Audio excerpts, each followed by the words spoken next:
All right. Hey, guys. Welcome to another episode of The Filter. Got a very special treat for everyone today.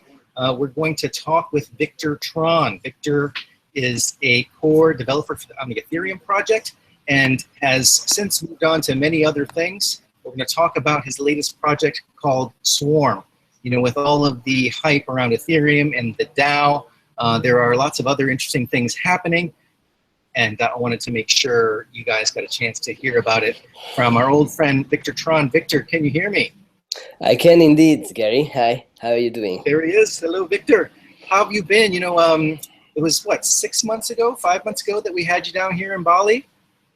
Yeah. Is that right? It was in February, I think, so not even that long. Yes, you were staying out of the cold weather down here in Bali, and then as soon as the weather got better back in Europe, you headed for home, I guess, huh? Yeah, correct. I had the good fortune to spend the whole winter in Asia, in the beautiful sun. Yes. Well, we miss you down here. Of course, we'll roll out the red carpet whenever you're ready to come back.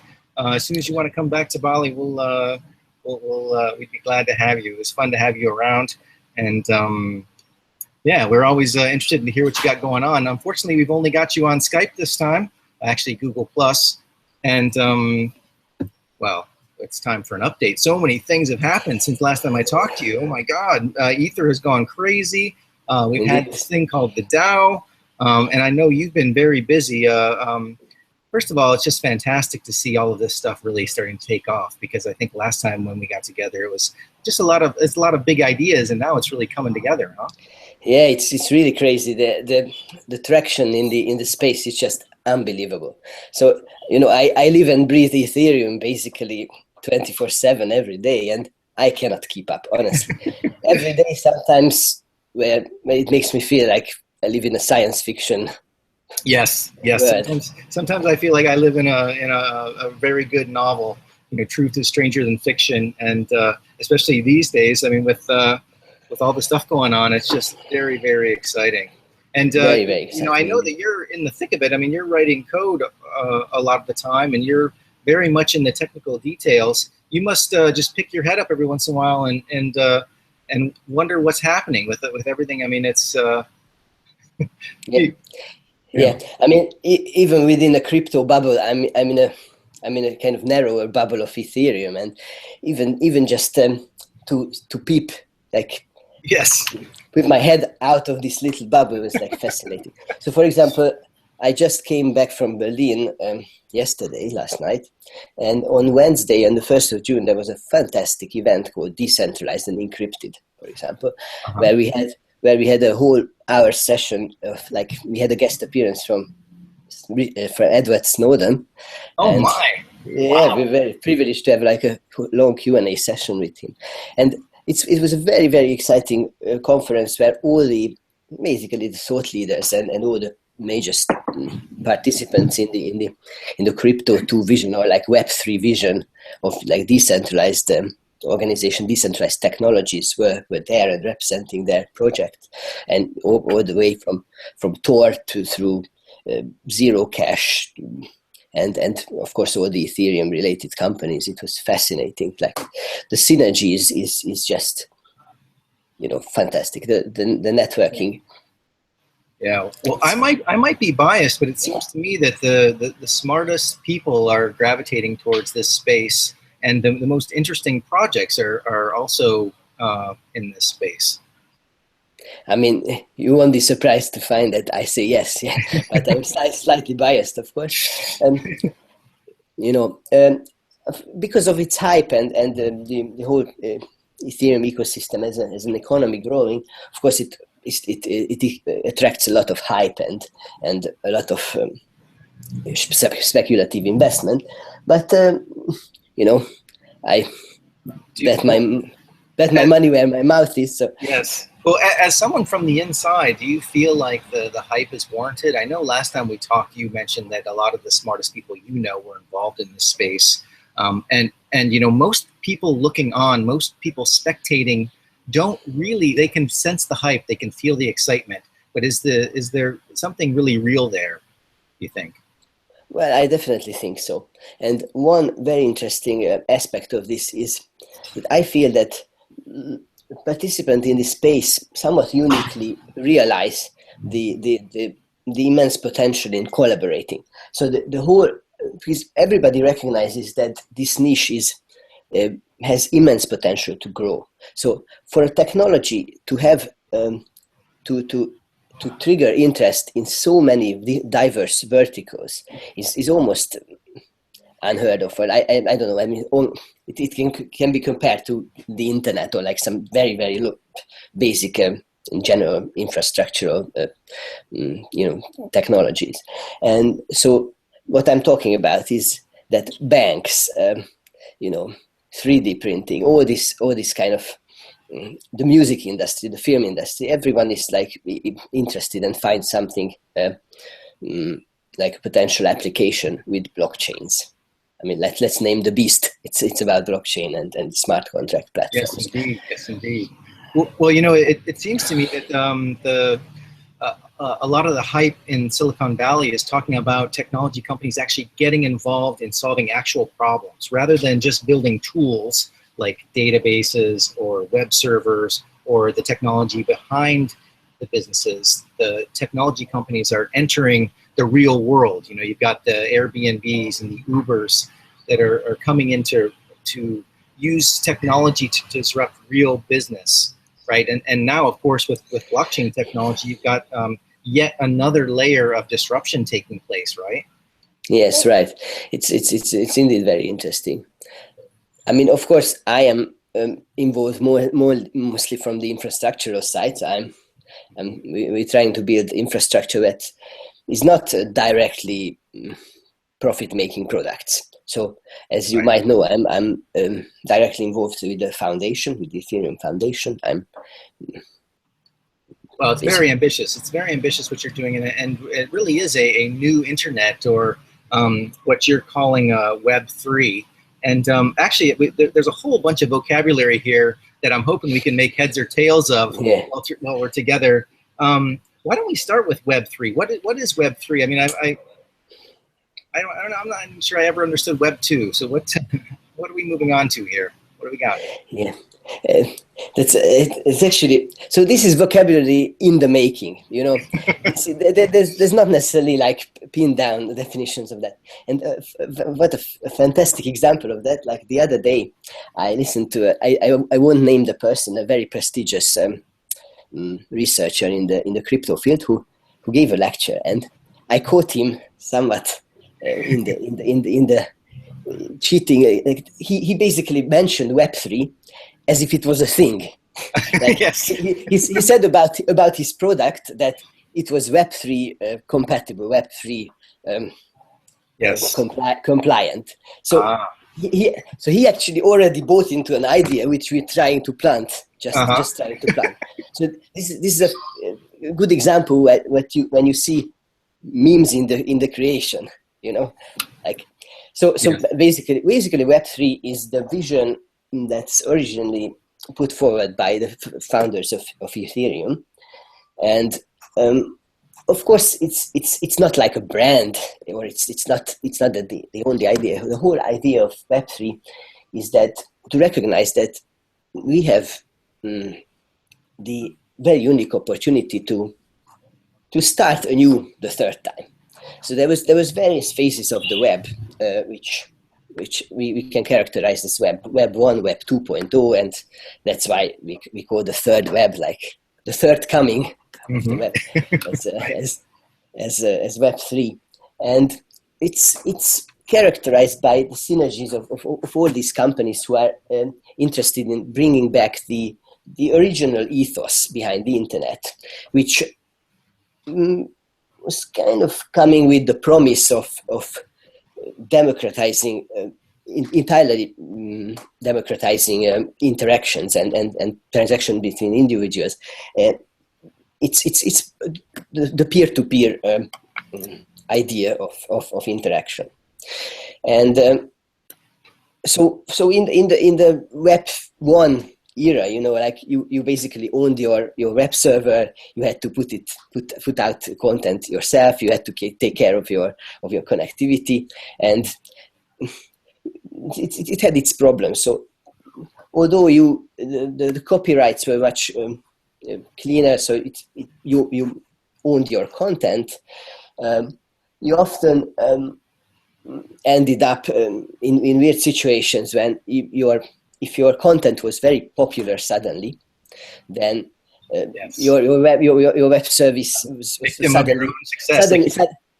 suddenly got almost like DDoSed, and the result of this situation was the opposite what should have happened. Instead of making your content more available, this sudden surge of requests to your web server basically paralyzed it and made it less available. Yes. In Web 2 times, this situation was somewhat improved because all these big companies, infrastructure providers and hosting companies, realized that they can offer technology as a solution to content providers. And what my colleague Daniel termed, they entered into this Faustian bargain with the infrastructure providers, where they basically suddenly were not relying on their expertise and day-to-day, like sysadmin tasks to manage the adaptive response of the servers to popularity. So these hosting providers provided ways to scale, the infrastructure to your needs in a very smooth way. But what do you pay? You pay a price for this, and a lot of the times your content is controlled. It's not who decides like who it reaches and how it's accessed, and you're obviously you're at the mercy of, in terms of availability, you're at the mercy of usually one company. So it has all the drawbacks of centralized solutions, and not to mention all the privacy issues, or the user profiling that these companies. Right. These business models based on the idea that they can provide very cheap or free services because their main revenue stream is from selling on user data and aggregated. That's right.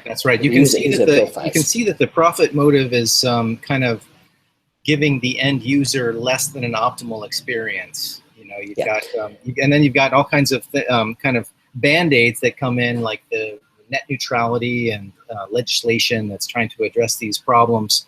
But in the end, it's a centralized model, like Web 1, Web 2. Even though you've got things like Amazon Web Services where you can scale and meet the scalability problems that we had at first, you've still got the centralized control, centralized censorship, and then the business models that try to collect all this information about us. Yes, indeed. And so here's the idea of Web 3 that comes in, which tries to recognize all these problems and go back to fix them. And it seems that a lot of these ideas that came up in Web 3 have been around for a long time. I don't know if people know the name of legendary Ted Nelson, who was the original inventor of hypertext, and he put forward quite a lot of original ideas of in how the web should look like. His project actually has the fame of the longest standing vaporware, to be honest, because it never got realized. His ideas. Not yet, right? Not yet. We're talking about Xanadu here, that's his right project, and it's very interesting that most of the ideas that he put forward in some form or other maybe can be after all realized on a layer on top of the existing internet infrastructure. So basically made possible by blockchains and all these decentralized technologies. Yes, and so Web3 is basically this project that how you go back to the original idea of having peer-to-peer uncensored communication at the same time as get the best of both worlds and have a scalable infrastructure, as well as ownership of your data and like basically owning all your private data. Right. So are we reinventing the internet here? Is that what we're doing? I mean, are we going to have brand new domain name service, brand new World Wide Web? Absolutely. It's happening. It's happening. With projects like IPFS or ZeroNet, these things are already somewhat happening, and we're going to see more and more of this. And of course, here's the shameless plug. It's Swarm that I'm working on. Is also. Well, let's start to get into Swarm, because this is really fascinating stuff. And I know that you sent me some information, and I'm having trouble getting my head around the whole thing. So maybe you can explain it like I'm five. Sure. Exactly what Swarm is and what it's trying to do. Sure. So Swarm was a vision and originally kind of invented by Gavin Wood and Alex Leverington, early founders and contributors to Ethereum. They very early on recognized that with Ethereum blockchain, so programmable smart contracts being serving as a trustless computation layer, so being the word computer, as Ethereum can serve as the skeleton of this new internet. So all consensus critical and like governance critical business logic can come on Ethereum. If you combine it with a solution of decentralized file storage and decentralized document storage and a content delivery system, basically a serverless hosting solution, then you can basically think of it as the base layer services of the new internet, of the Web3 vision. So they see it as a whole ecosystem that has mainly three main pillars. So Ethereum was one, as the smart contract platform and the blockchain. They saw Swarm as this distributed serverless hosting environment and content delivery system, and also Whisper, the third pillar, as a anonymous messaging system or advertising. Push notification system. Okay, so you've got Ethereum, which is the world computer, and then you've got Swarm, which is like kind of the word hard disk. The world's hard disk, and then you've got a messaging layer with this Whisper, and then everything is of course decentralized and kind of out there in the ether, for lack of a better word. Yes, absolutely. It constitutes the Ethereum ecosystem of. Yeah, and it's scalable, censorship-proof. What are the other benefits? I mean, why will people care about this? Yeah. So why do we want storage to be decentralized? Are we not happy with the Googles, with the Amazons, and that's yeah. So obviously, there's the main selling points of decentralized solutions in storage is that you already have a very powerful computer and very powerful a lot of hard disk space on your computer. Why can't we not just share all these resources and pool them in an efficient way to support our own infrastructure? That's the idea of these peer-to-peer systems. And the decentralized solutions offer a direct benefit in following from the fact that their workings and their operation does not depend on a central trusted third party, centralized solution. So what's the consequences of that? Because of its redundancy and distributed nature, it's resistant to attack DDoS, government takedowns, So it has some sort of censorship resistance. It's also resistant to simple faults and just simple node dropouts, or when there's no central server that goes down and then your data becomes unavailable, because if it's cleverly and redundantly replicated across a set of distributed nodes, then basically your access will be zero. It provides zero downtime. It cannot go down, and extreme fault tolerance, which is resistance to all kinds of dropouts or even network splits. Right. So it's and DDoS. These are dynamic benefits. Right. DDoS proof, censorship proof.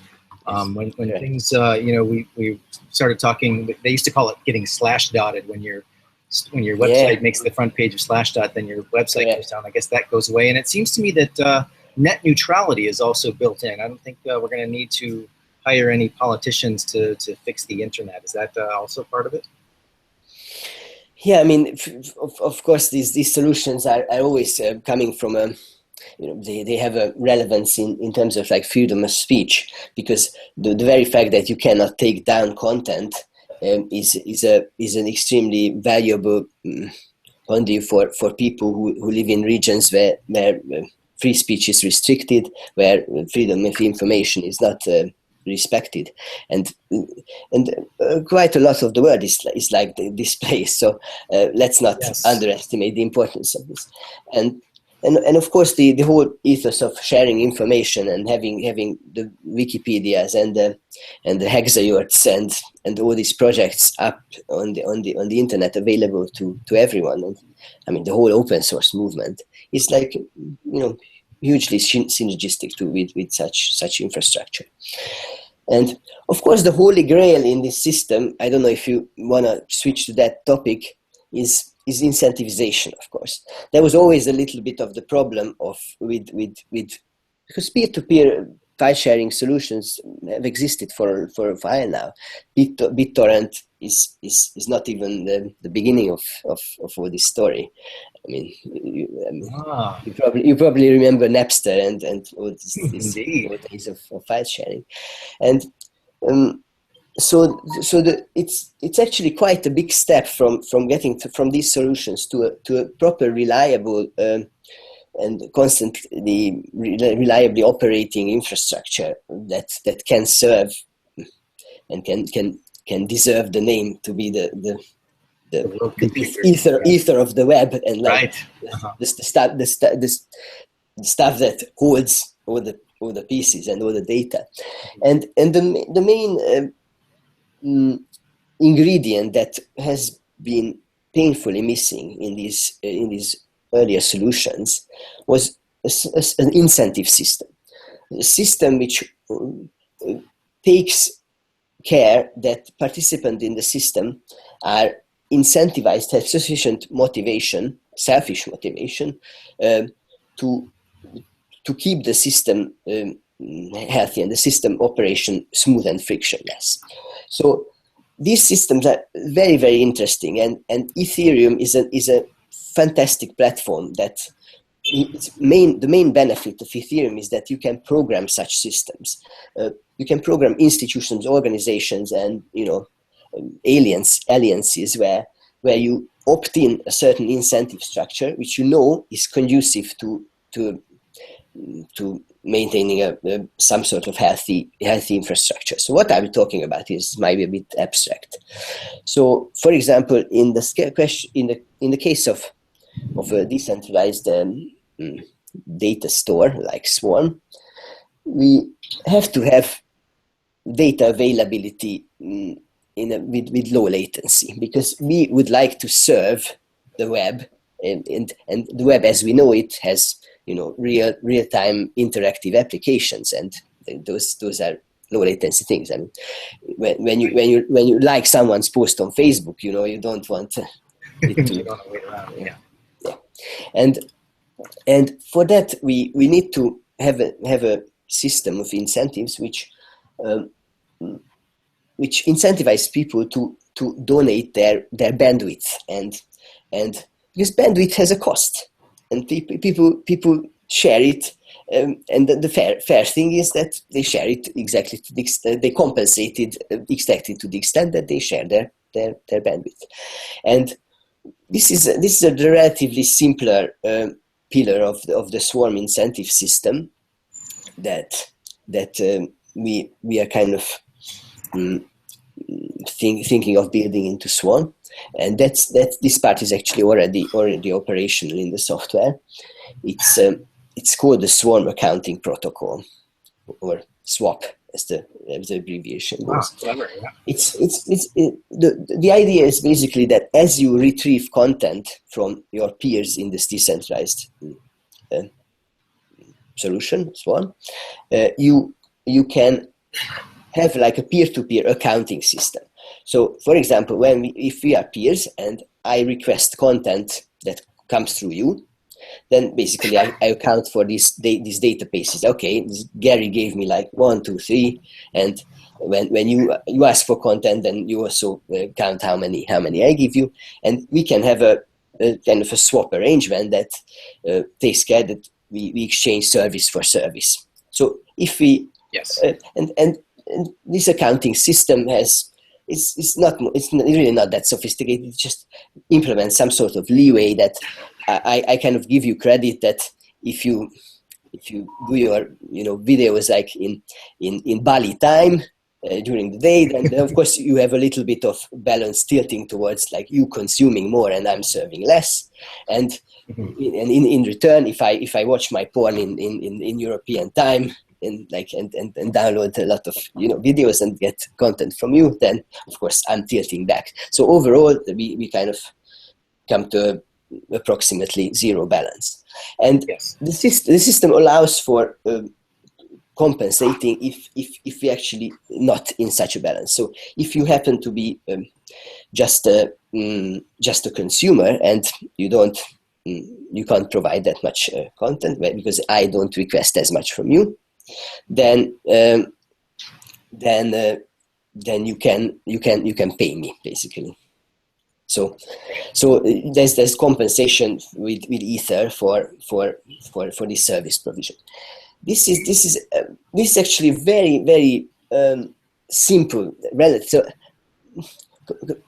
So given how sophisticated this problem solves, the solution to this system is very, very simple given the blockchain. So the integration of Ethereum and Swarm is a match made in heaven, because it allows for systems like this to be programmed and work in a very frictionless way.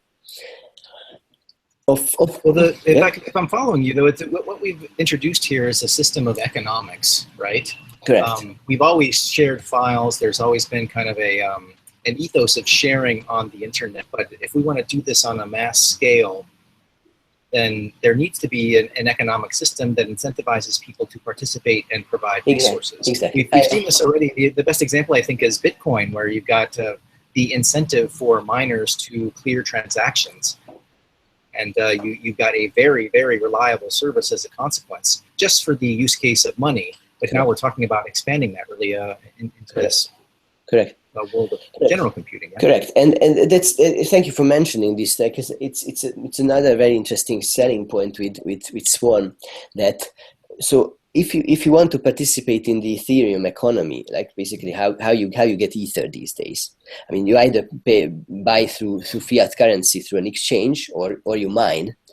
But with Swarm, and if this incentive system is in place, by simply contributing your bandwidth, you can earn Ether. So you can bootstrap.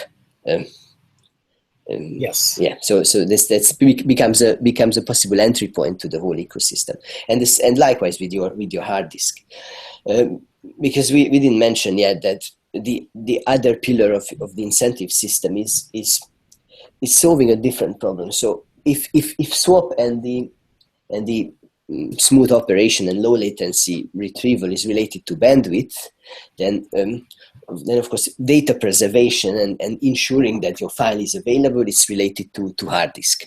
So there's the other incentive has to make sure that if you upload a particular set of data, you can make sure that that data is available when you want it, even though you disappear. That's what we call like the upload and disappear, upload and leave scenario, which is a relatively more sophisticated thing to solve, because if you think about it, it's not like in the case of swap or bandwidth, and I directly, when I request something from you, you directly give me the content, and I can in real time account for that. Yes, you gave me the content, so I can compensate you for that. In terms of in the case of like data preservation, it's a promise. It's a future promise that you give me. So direct settlement is not a necessarily easy thing to do, because what happens, like, do I pay you directly, but then what happens? It's shall I just trust you, or what happens in a month's time? You lose my data, and then I paid you in advance. It's not good. If I pay you later, then if it's just a simple way of like pay, then I might not pay.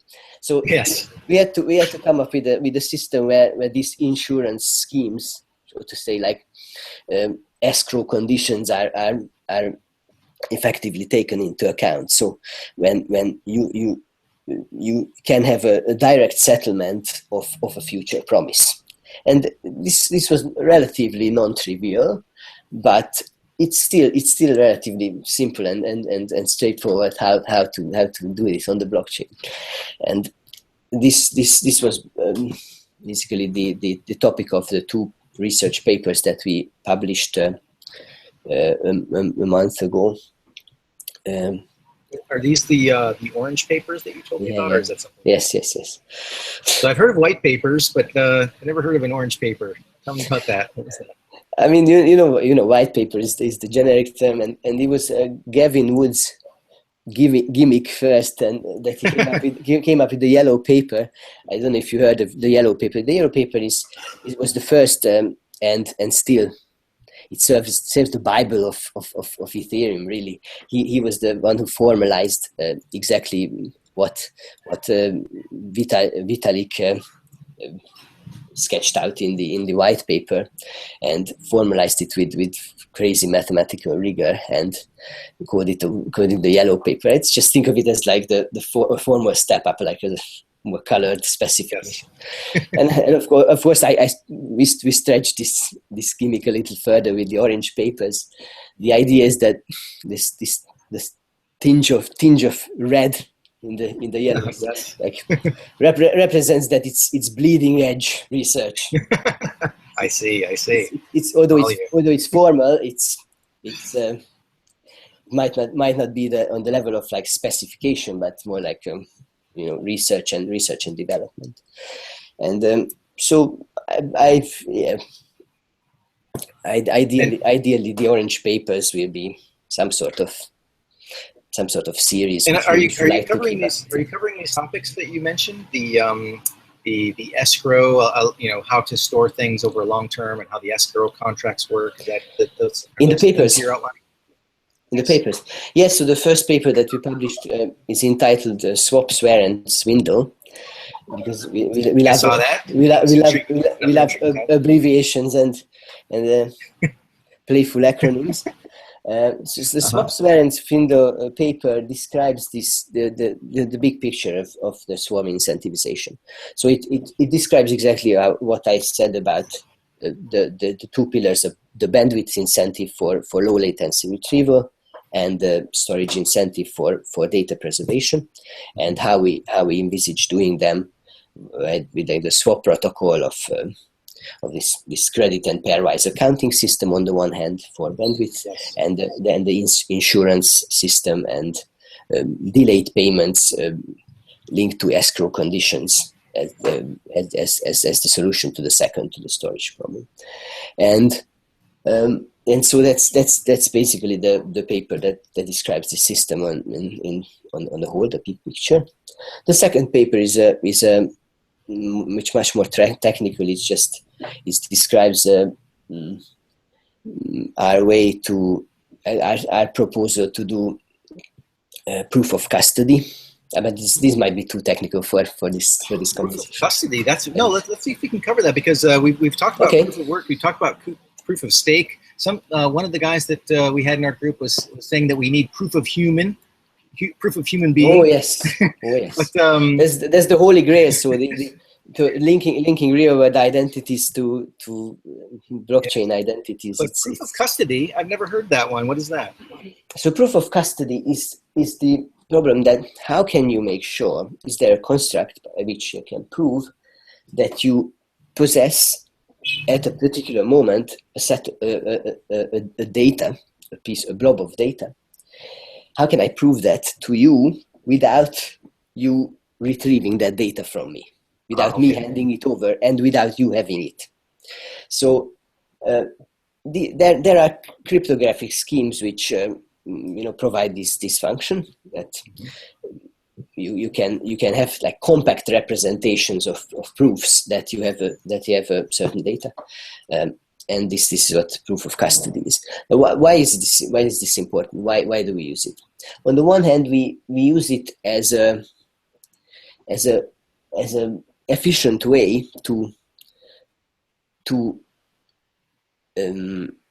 authorize the installments of the payments for the storage insurance. Mm-hmm. So, for example, you want to store your birth certificate, and it's a birth certificate is a good example that is a content which you probably really value. You want to keep. But it's very unlikely that you access it every day. You in fact probably never touch it for 10 years, and you still want it available. And why is this relevant? It's relevant because of the bandwidth incentives and the primary incentive for that influences the workings of the Swan. It incentivizes popular content to be replicated across the network. So if a lot of people ask for a particular content and you get paid for it, then it makes it worthwhile for you to store that content. So this actually also responsible for Swan being a kind of auto-scaling system, which automatically, like elastically, it's like a proper elastic cloud. So certain you think of it as a donut. I usually say that if the donut is, if someone bites the donut, it basically grows. Gets bigger. Never-ending donuts. Yeah, I like this. This is a utopian situation. Yeah, and so popular content is covered in a way. It's insured by this incentive system for bandwidth. That's right. Understood. But what happens with your birth certificate? You have to somehow compensate the nodes that store it for their opportunities forgone by not storing other stuff that's more popular. So you have to compensate them for that. But what if you kind of don't want to chance it and pay up front or wait 2 years till you check it? So the best way to go about it is to pay in installments, and at each installment you check whether the content is there. But how do you check? Do I download? No, and this is exactly where proof of custody comes in. So I ask some sort of proof from you that you still have that content, and if to the extent that I can be assured that that proof is really without having to download, reliable and and can be trusted, then I can with good conscience give you the money for that period. Yes. And an example that comes to mind is medical records. Medical records are something that's very important to have at hand at a moment's notice, but you probably wouldn't access it every day. Very good example. But very, very good example, medical records. But in fact, any kind of backup is a good example as well. Yes. So backup storage is something that you might not ever touch, but if you want to touch, you really want it to be there. And you can always know it's there without downloading your entire backup. You're certain that your backup is intact, but you don't have to back it to retrieve it all in order to verify that fact. That's what we're talking about. Yeah, and if you think about these two use cases, like low latency retrieval of very popular content on the one hand, and long-term storage of rarely accessed material, the available solutions usually diverge. They usually use different systems for these two types of storage. However, if you really think about it, often content is at its inception ambiguous between the two. You often don't know whether a content will be interesting to the world. Mm-hmm. It might just suddenly get slash dotted, as you mentioned before, and so often you don't know in advance which category your content falls in, and therefore we really adamant to provide a solution in which you don't need to decide between these two in advance. So we provide the solutions for both within the same framework. That's the idea of Swan. It's somewhat ambitious, but I hope we can crack it with the help of the blockchain and this incentive system. Yes. Well, I think this kind of thing has been tried in the past, but it is the incentive system that makes things different, right? Like you said, there's an incentive for people to turn on their computer, make a certain amount of their bandwidth available, and make a certain amount of their storage available. And with all the hype around Ether, and not everybody having, thousands of dollars to speculate on Ether, they can actually earn Ether by participating in the system. Hopefully the incentives are correct so that people have the right incentives to participate and give their bandwidth and start sharing the resources that they have. Yes. Of course, we see what's going to happen. It's all a big experiment, and we can't know until we actually see it working. So we see. Yes, I definitely like the idea, though. I like the idea of it, and we'll see. I mean, it's going to sort itself out in our lifetime, and that's why it's exciting to be alive right now. Maybe the first one won't work, but the idea is bigger than the current implementation and the current projects, I think. Yes. Yes, and of course that will be also interesting to see like the synergies between the different solutions. Like there's also the IPFS. Suite of protocols, which we are working closely with Juan from IPFS, and would like to kind of refactor some of the Swan code to conform to the IPFS protocol interfaces, which would make a very nice and modular kind of Lego kit-like system. Where Right. So IPFS, of course, is the interplanetary file system, right? A file system for the world computer. Is that right? Yes, correct. So let's talk about exactly how this is all going to unfold, because, like you said, it is a grand experiment. But what is the roadmap? I mean, what are the things that are going to happen? Is this going to happen step by step? How much of this is available now, and how much of this is still in the idea phase? Can you? Okay, so Gary, you're asking about Swarm in particular, or that? Yes. Well, maybe you can.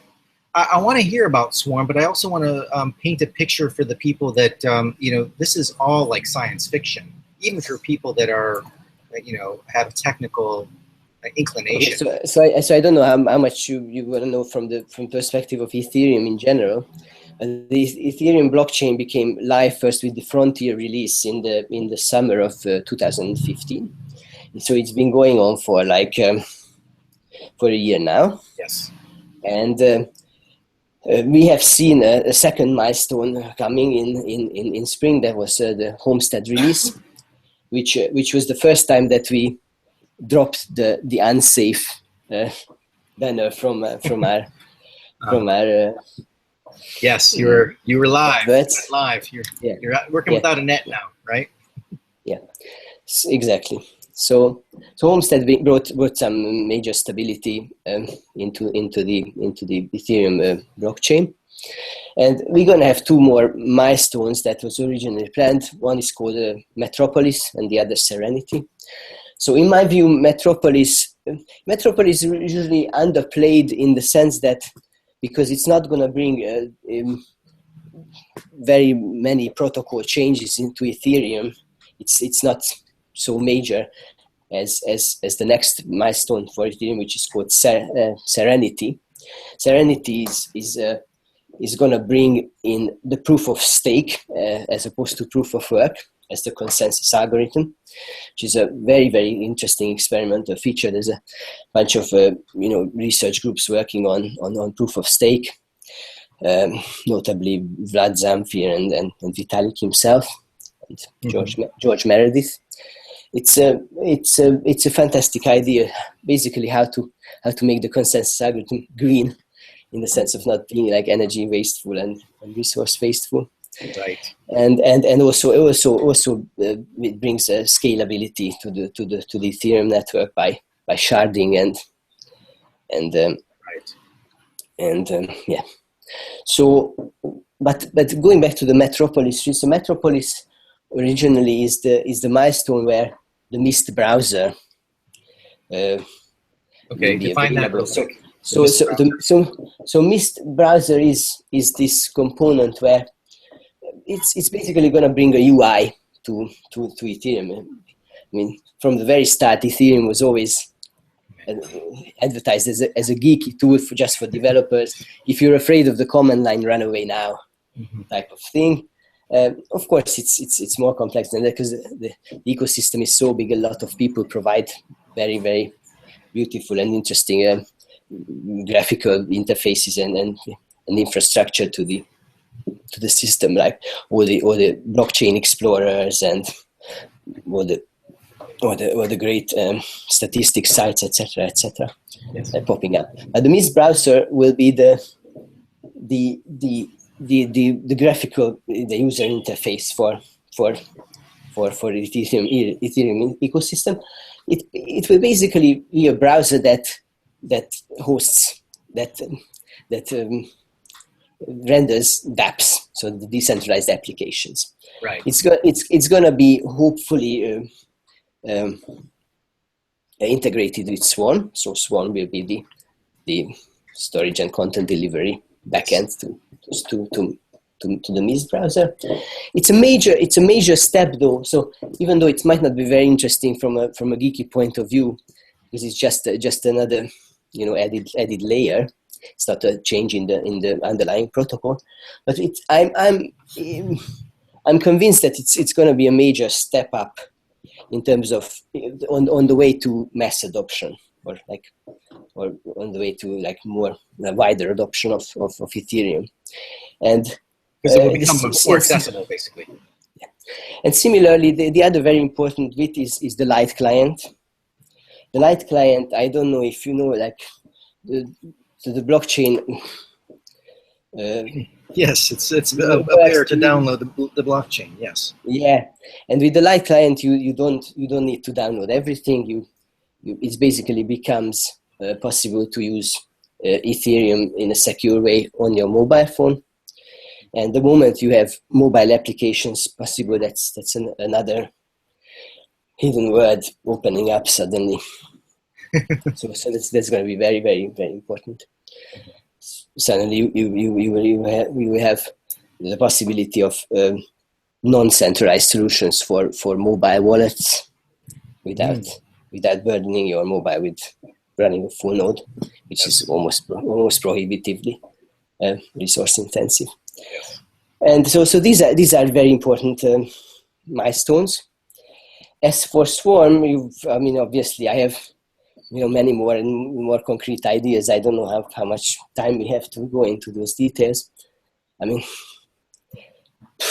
pretty much we have about 5 years of work lined up for 10 people at least. You asked me to. So there's a lot of work ahead. Very interesting stuff. It's a very, very ambitious project, and it's very exciting. So it sounds like in the big picture, you're working on usability for the development community. So we're not talking about end user usability. We're really talking about usability for the people that will build the projects and the tools that the end users will end up using. So it's still quite early days, sounds like. Yes. I mean, people are still complaining about Bitcoin wallet usability, and I don't think we've quite solved the usability problem for Bitcoin. Yes, it's a long road. It's nowhere near solved in Ethereum either, of course. Right. I mean, a lot of people note that the ecosystem is providing these tools a much faster pace than Bitcoin had originally at the time. And yeah, that's probably true, and it's also related to the fact that Ethereum is also providing like a practical tools for the economy itself. Like while Bitcoin only provides the currency, on Ethereum you actually write applications which are part of the offerings in the economy. Like it creates the smart contracts that the DAOs, the smart contracts for anything ranging from betting to the decentralized Uber, and that way it's kind of arguably a little bit more justified for it to have economic value than in the case of Bitcoin, in which case like the inherent value is just by it being having the right attributes to be a currency. Right. Well, it is a next generation idea. I mean, it's the thing that came after Bitcoin, arguably much more ambitious. But what's fascinating, and I think it shares this quality with Bitcoin, it's got the incentive, the economics behind the participation. So the people that get in early and roll up their sleeves and make things happen, I mean, not only do they get the satisfaction from participating in something that's cutting edge, but they also could reap the rewards of what they build and how the whole ecosystem grows as a result of what they do. So there's a real we're in a new world where these it's almost like projects pay for themselves, or can do. Yeah, but it's also interesting to note that it's a whole new world of uncharted territory where it's unclear what the working business models are. I mean, ironically, the whole idea of having open platform and open source dApps on the blockchain makes somewhat interesting, interesting in terms of business models, because the most obvious way to tap in and generate revenue is by rent seeking with your system. With your service. is never going to fly very easily, because the whole Ethereum system, the way it's written, you can replicate any solution, and the switching cost is near zero, and therefore if you take a profit from your intermediate service as a middleman, then your service can be replicated and your price driven down. So basically a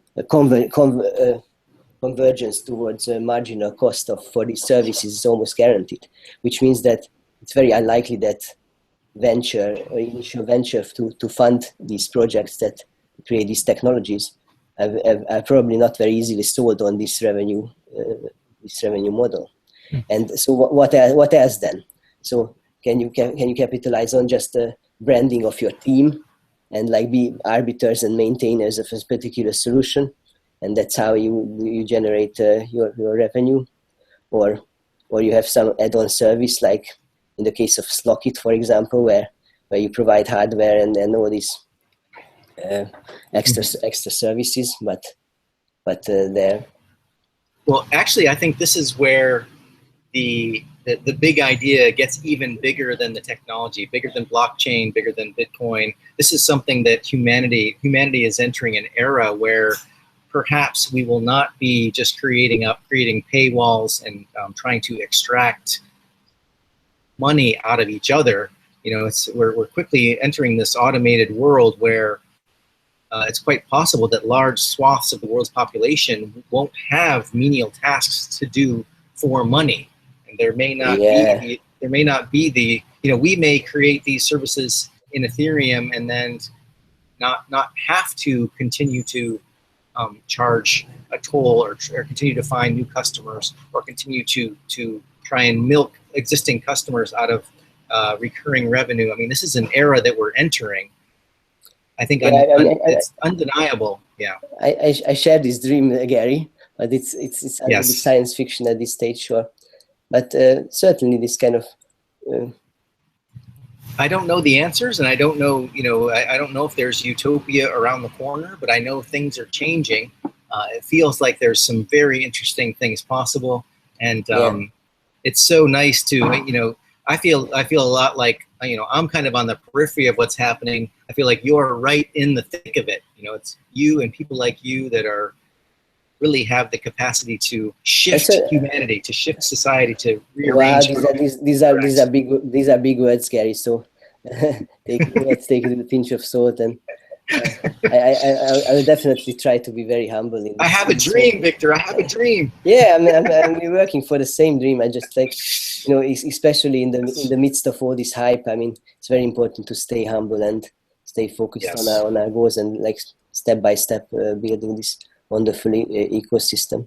But I certainly share this kind of utopistic vision that by allowing like frictionless transactions and interaction between individuals, like proper peer-to-peer economy, that this short phase of very kind of this perverted phase of in human civilization, where people have a job for their life, and then they go to work every day from 9 to 5 and work for something and someone, and part of hierarchical organizations where they hardly incentivized to contribute their ideas is going to be gone very, very soon. And of course, you might not be surprised. That model took us a long way. I mean, it worked in a certain way to get us to where we are now. But it's obvious to me that we're in some sort of a phase transition, that the whole world is changing, society is changing.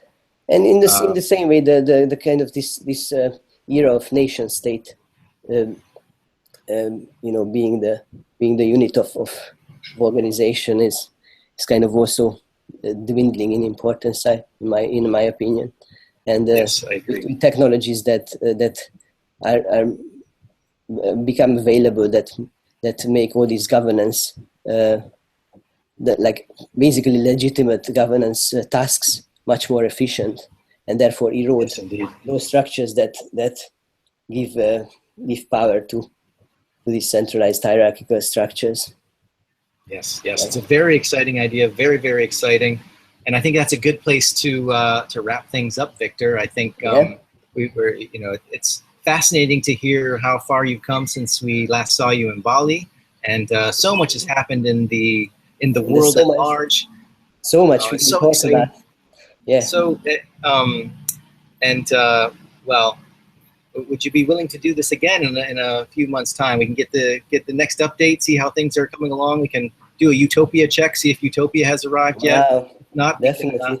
With pleasure, Gary. It's always great to talk to you. Yes, it's a lot of fun to talk to you. And of course, if you make your way down to Bali, we'll roll the red carpet out for you.